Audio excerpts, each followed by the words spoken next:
Hey, welcome to this edition of Thrive. As always, I hope it finds you well and know that I appreciate the opportunity to encourage you as you seek to maximize the life that is yours. You know, growing up, I'm sure you were the same if you had parents anything like mine. You heard the old saying, bad company corrupts good character. You know, I don't know how often my mother used to say that to me in my early teens as I was beginning to expand my circle of friends. And of course, they had influence on me that, with the benefit of hindsight, my mother was probably right. It wasn't necessarily the best. But I got sick of hearing that saying. And I remember when I became a Christian in my early 20s, and I was shocked in some ways to discover there it was in 1 Corinthians 15, verse 33.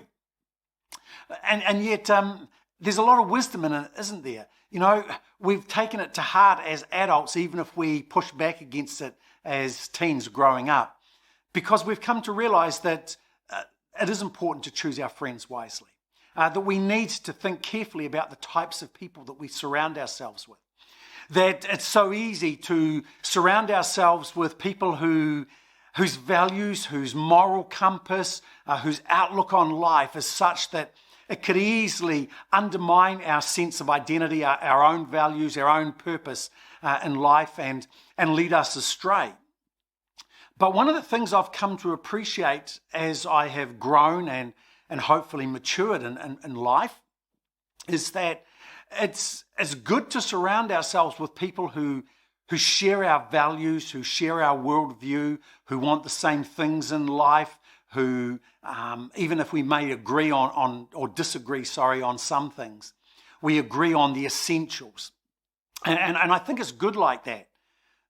But when we surround ourselves with people who think just like us, studies show that over 80% of the time, they simply reinforce our thinking rather than challenge it and grow it. You may say, well, what's wrong with that?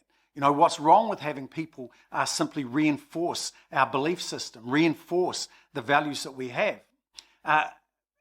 Short answer is that we all have blind spots. We all have things in our lives that we're not aware that we need to work on, that we're not aware that we need to address. We're not aware of the way that they can perhaps cloud our judgment, perhaps influence us in ways that are actually taking us away from the type of person we want to become. They're not consistent with some of the values that we espouse. And again, there are times in all of our lives, I think, when we can get so caught up in a situation that we lose perspective. And it's in these types of times that I think we need people in our lives who will be honest, people who will be critical, not critical as in criticizing, but critical in terms of offering a perspective that we lack. We need people who can help us see what we can't see, or people who will help us see what we won't see.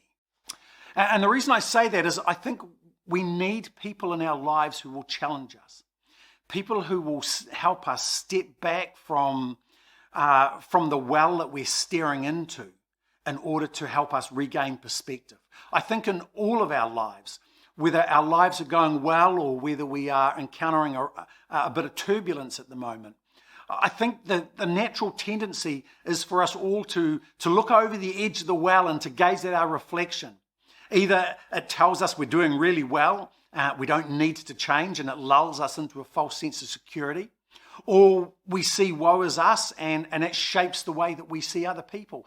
And again, as I say, it's in those times that I think that we need people in our lives who will speak the truth, who will not just tell us what we want to hear, but tell us what we need to hear. I'm reminded of what it says in Proverbs 27, verse 6, where it says, wounds from a sincere friend are better than kisses from an enemy.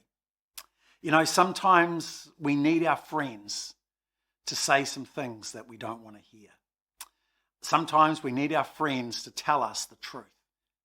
And so I want to encourage you, don't be afraid to push your friends to be entirely honest with you. Tell them, you know, I don't want to hear what you think I want to hear. I want you to be honest with me. Tell me what I need to change. Tell me what I don't see in my life. Tell me what.